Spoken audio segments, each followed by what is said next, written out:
Mañanas en Libertad, con Luis del Pino.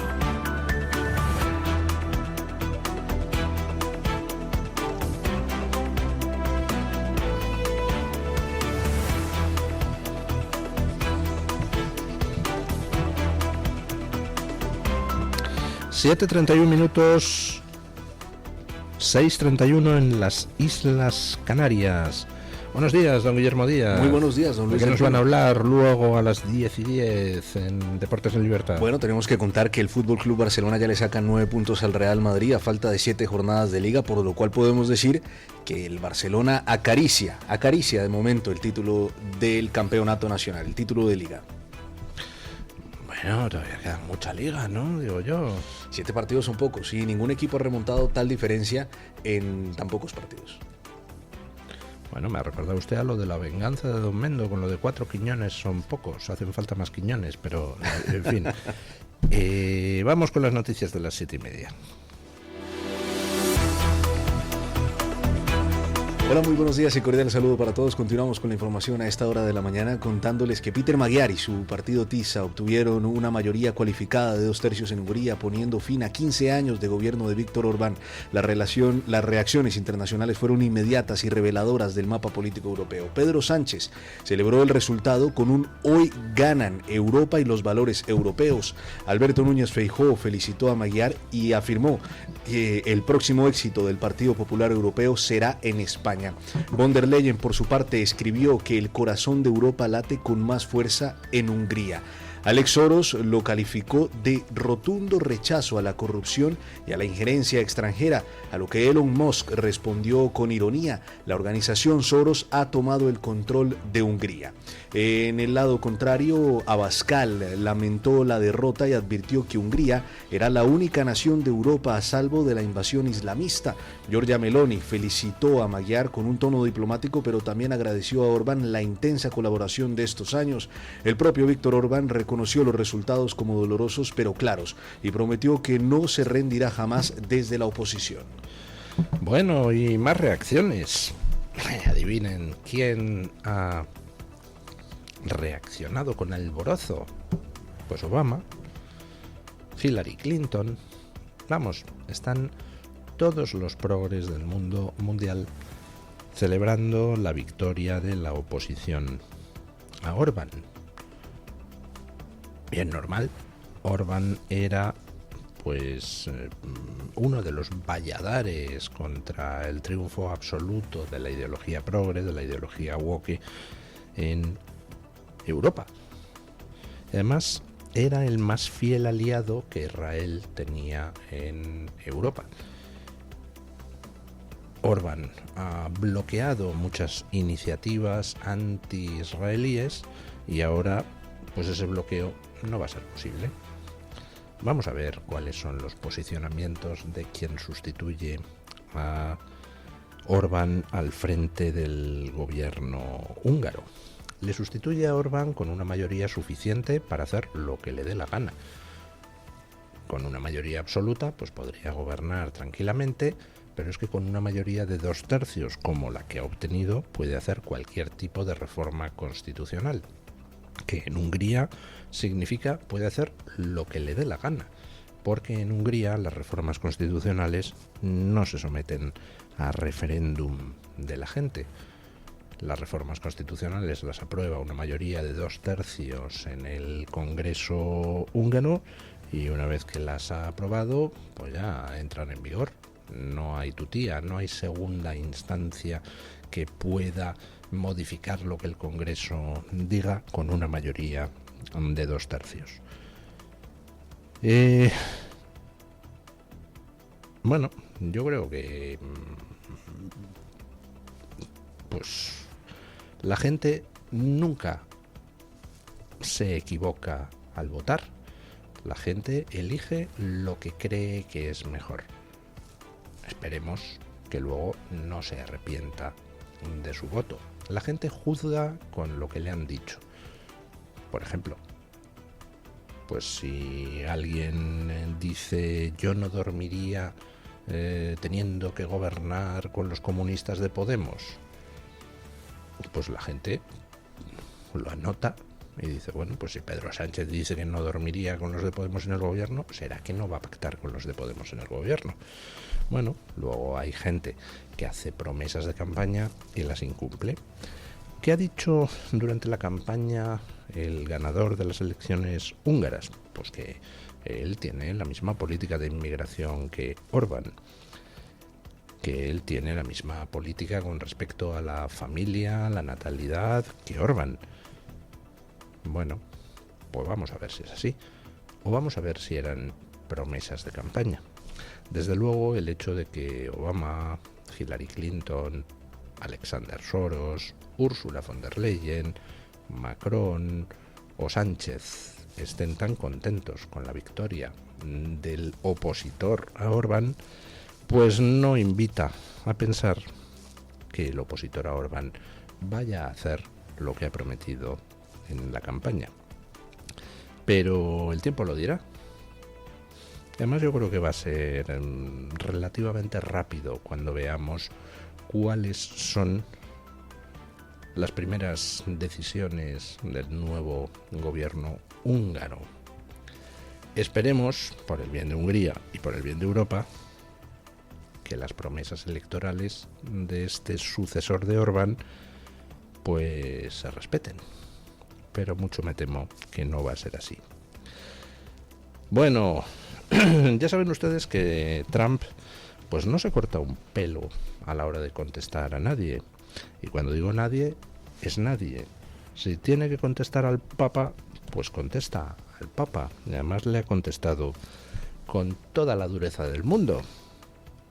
No le ha faltado al respeto, pero, en fin, le ha pegado una panda de sopapos en redes sociales al Papa León XIV.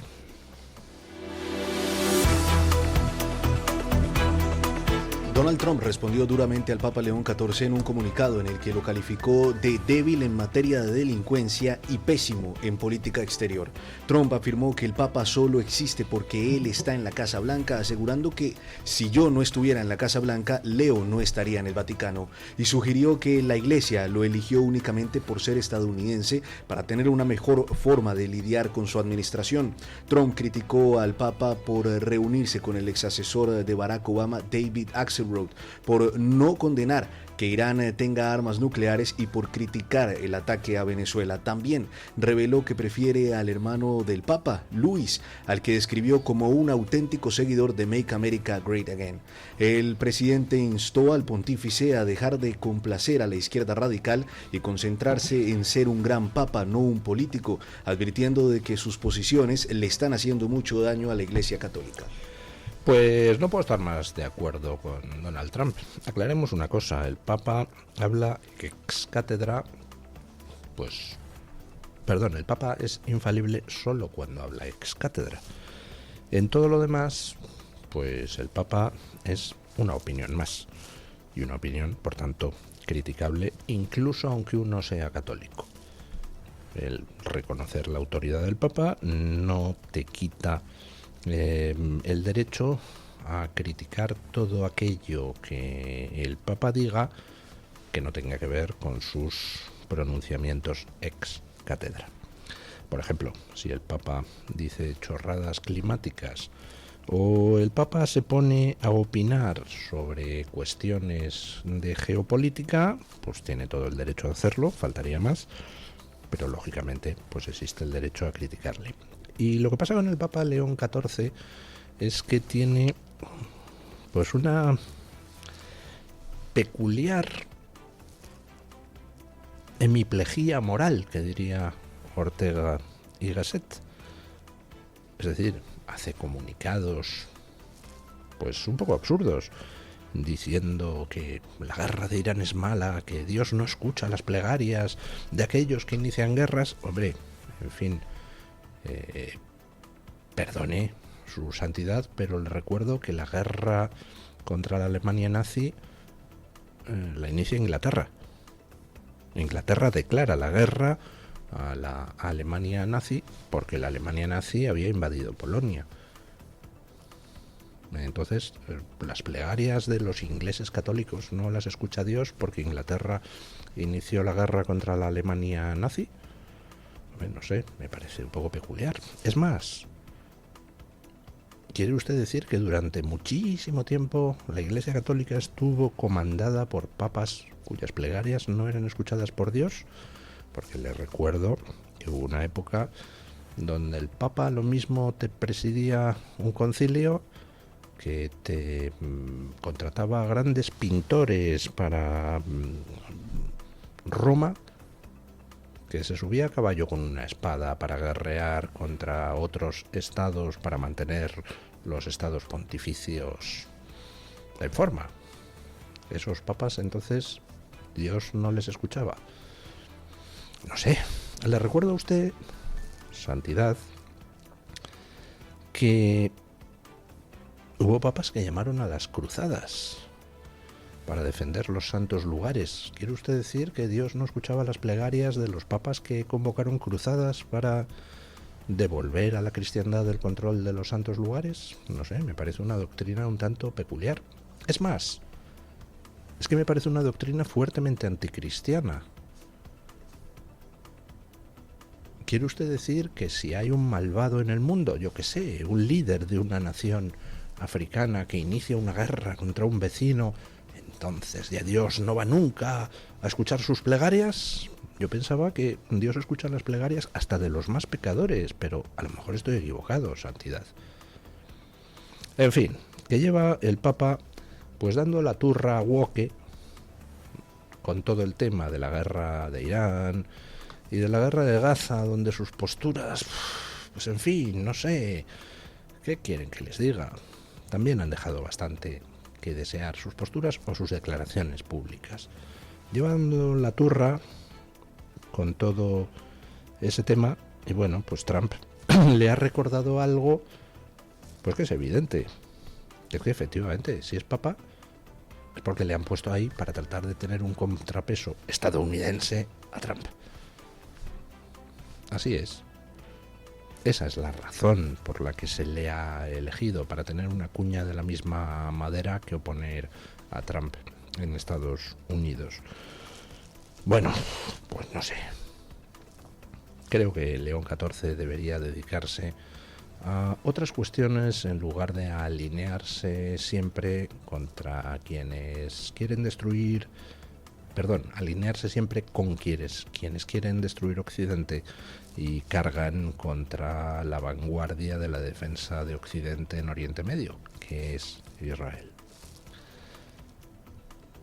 Y por cierto, ¿tiene el Papa algo que decir sobre lo que el régimen iraní hace con su pueblo?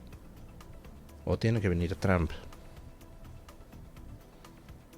a rescatar a los iraníes de esa maldad? ¿Escucha Dios las plegarias de los ayatolás iraníes? Me pregunto. En fin, bueno, hablando de cosas que hace Trump, pues ya saben ustedes que una de las primeras que hizo al llegar a la Casa Blanca fue proclamar que a partir de ese momento solo había dos sexos en Estados Unidos a efectos oficiales. Usted es hombre o es mujer, pero chorradas no. Y Trump se comprometió a devolver a las mujeres al mundo del deporte. Mundo del deporte del que les habían echado todas las ideologías trans. Bueno, pues al final el Comité Olímpico Internacional ha declarado que no van a poder participar en pruebas olímpicas los atletas trans, por motivos obvios, y parece mentira que hayamos podido aceptar las barbaridades que han pasado. Hay muchísimas mujeres que se dejan la piel y la vida tratando de conseguir llevar el deporte femenino a lo más alto, tratando de batir récords, tratando de conseguir medallas. Y en los últimos años, gracias a la ideología woke, gracias a todos los delirios trans, esas mujeres han visto como deportistas hombres mediocres se declaraban mujer para poder optar a las medallas que como hombres no conseguirían. Y claro, ¿a quién le arrebatan esas medallas? A las mujeres. Todo eso lo ha denunciado el feminismo clásico desde hace muchísimo tiempo. Lo han denunciado personas, pues miren, como nuestra contertulia, Lucía Echevarría. Lo han denunciado personas que además pues han dado la batalla en los tribunales, como J.K. Rowling, la autora de Harry Potter. Pero ha tenido que llegar Trump a la Casa Blanca para que por fin toda esa barbaridad, es decir, todo ese ataque al deporte femenino, fracasara. Ha sido Trump el que ha parado el delirio. Bueno, pues hay una consecuencia legislativa, pues no sé, quizás sorprendente, porque no éramos conscientes, pero lógica. Hay 14 comunidades autónomas españolas que van a tener que revisar sus leyes LGTB para adecuarlas a lo que el Comité Olímpico Internacional ha dictaminado sobre deportistas trans. Escuchen. El Comité Olímpico Internacional prohibirá competir en categorías femeninas a deportistas con cromosomas masculinos, lo que excluye de facto a las mujeres trans de los Juegos Olímpicos a partir de Los Ángeles 2028. La decisión obliga a 14 comunidades autónomas a revisar sus leyes LGTB, que actualmente permiten a las personas trans competir según su identidad de género a todos los efectos. Las más afectadas serían Extremadura, Murcia, Navarra, Andalucía, Aragón, La Rioja, Castilla-La Mancha y Canarias, cuyos textos legales son más explícitos en este punto. La Asociación Feminista contra el Borrado de las Mujeres celebró la decisión del Comité Olímpico Internacional y exigió la revisión inmediata de esas normativas. La agrupación deportiva ibérica LGTB+ mostró su rechazo absoluto. La ministra de Deportes, Milagros Tolón, pidió garantizar la igualdad e inclusión de las personas trans. Expertos en derecho deportivo señalan que no habrá una obligación inmediata de reformar las leyes autonómicas, pero sí podría haber conflictos normativos con las reglas de elegibilidad del deporte federado internacional. Bueno, o sea, 14 comunidades autónomas van a tener, si quieren adecuarse a lo que dice el Comité Olímpico Internacional, que modificar sus leyes LGTB. Una de las que tiene de forma más explícita lo de que hombres trans pueden competir en categorías femeninas es Andalucía. Es una buena pregunta para hacerle a Juanma Moreno durante esta campaña electoral. ¿Qué va a hacer usted con esas leyes? Ha tenido usted mayoría, no las ha cambiado, por tanto, pues evidentemente está de acuerdo con esos delirios trans. ¿Qué va a hacer ahora don Juanma Moreno, ahora que el Comité Olímpico Internacional prohíbe que las personas trans participen en categorías femeninas? ¿Qué va a hacer don Juanma Moreno? ¿Va a mantener la ley LGTB andaluza o la va a modificar para adecuarla a lo que dice el Comité Olímpico Internacional? Espero que alguien se lo pregunte durante los debates electorales y durante la campaña. Seguro que algún periodista de los medios tradicionales se lo pregunta. No, es broma. Bueno, el mundo está lleno de piraos. Además, son piraos repetitivos. Ves un pirao, ves cómo termina y luego te dan la sorpresa de que parece otro pirao que hace lo mismo que el pirao al que no le funcionó antes la cuestión. Sobre todo en el mundo de la izquierda se da mucho. Siempre que un país cae en el comunismo y termina en las cotas más altas de opresión y de miseria para la sociedad, pues siempre hay muchos piraos que dicen no, pero es que esto no era verdadero comunismo, la siguiente vez, esa vez sí que va a funcionar. Bueno, pero no me refería exactamente a eso, me refería a otras actitudes más personales. El dictador cubano Díaz-Canel acaba de hacer una sorprendente declaración en una entrevista. Una declaración a lo Maduro. Dice que los cubanos se sacrificarán para defenderle. Si tenemos que morir, moriremos. Escuchen. El dictador cubano Miguel Díaz-Canel afirmó en una entrevista con NBC que el pueblo cubano morirá para defenderle si Estados Unidos decide una operación militar similar a la que capturó a Nicolás Maduro en Venezuela. Si tenemos que morir, moriremos, porque como dice nuestro himno nacional, morir por la patria es vivir, declaró. Díaz-Canel descartó renunciar a la presidencia y rechazó cualquier justificación para una eventual intervención estadounidense en Cuba.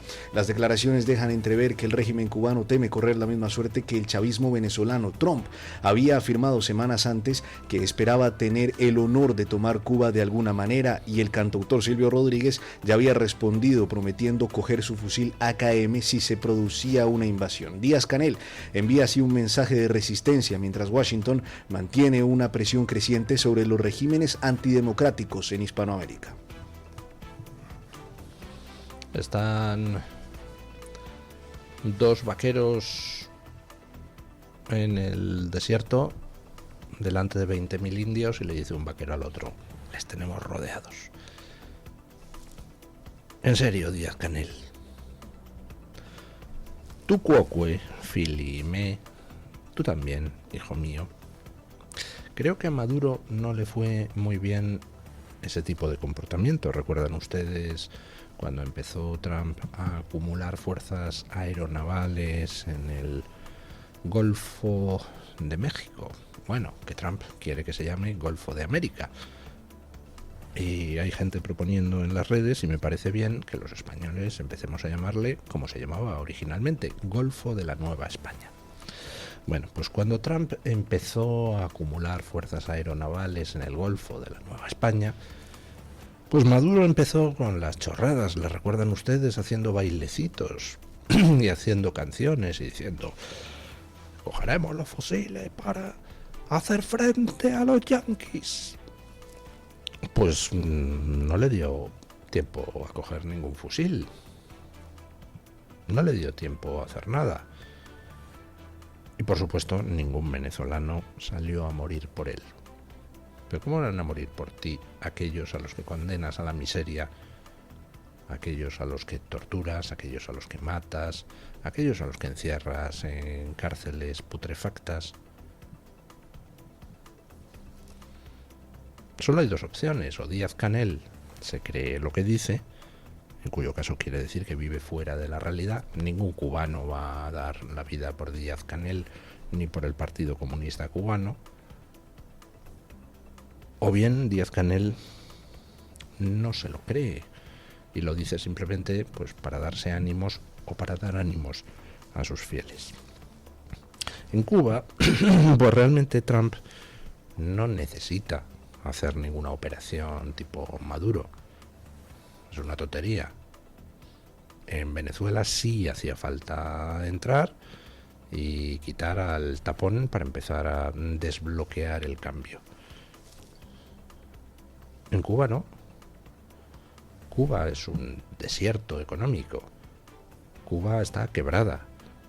Si Cuba en estos momentos no está 24 horas al día en la más absoluta oscuridad, sin electricidad, es porque Trump buenamente les ha autorizado hace un par de semanas la entrada de un petrolero ruso con 700.000 barriles de petróleo. Les ha autorizado.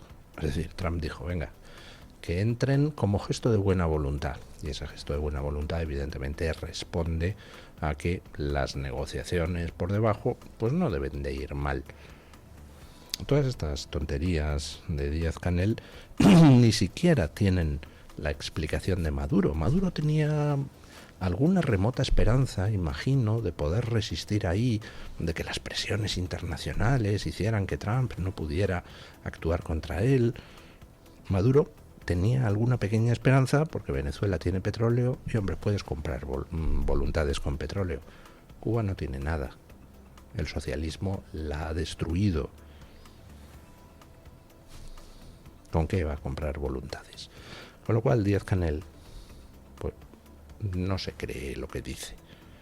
Y si necesita salir a decirlo, pues es que en estos momentos El entusiasmo de sus huestes no debe de ser muy bueno, pero por favor, Díaz-Canel, Silvio Rodríguez, no digan chorradas. Dice Silvio Rodríguez que él cogería su fusil AKM. No, hombre, no, tú saldrías corriendo a vivir estupendamente en cualquier otro país. Y Díaz-Canel, pues 3/4 de lo mismo. Si tenemos que morir, moriremos, dice Díaz-Canel. Hombre, no sé, chaval. Al final todos vamos a morir, antes o después. Pero eso no tiene nada que ver con lo que se está ventilando en Cuba. Bueno, vamos con don Francisco Carrera para que nos cuente qué trae hoy la Gaceta en portada. Buenos días, don Francisco. Sí, ¿qué tal? Saludos y muy buenos días a los oyentes de Mañanas en Libertad. Vamos a contarles algunos de los temas que ahora mismo conforman ya la portada de la Gaceta. Por supuesto, una cobertura especial de las elecciones en Hungría y también en Perú, pero al margen de estos dos temas, de estas dos elecciones, les vamos a contar algunos de los titulares que pueden leer. Empezando por este: los Mossos desmantelan un grupo criminal que cometía atracos en comercios y utilizaba vehículos sustraídos que después calcinaba. Nos vamos hasta el Reino Unido, condenados por un tribunal de Cardiff un iraní y un iraquí como cabecillas de una red mafiosa que traficaba con ilegales desde Oriente Medio hasta Europa. Y en otro orden de cosas, detenidos 2 jóvenes, entre ellos un inmigrante ilegal tunecino, tras atacar con extrema violencia a un viandante en Italia. Por último, comentarles también una reyerta entre inmigrantes latinos que acaba con un herido tras recibir un botellazo y 4 detenidos tras la intervención de los Mossos. Esto ha ocurrido en Cataluña. Como siempre, recomendarles nuestra sección de opinión y la viñeta de la Iberosfera con el humor de Santi Orue. Esto por nuestra parte, que tengan un muy feliz lunes. Un saludo desde la redacción de la Gaceta. Gracias, don Francisco, y un saludo a todos los compañeros de la Gaceta. Pequeña pausa publicitaria y vamos con las noticias de las 8.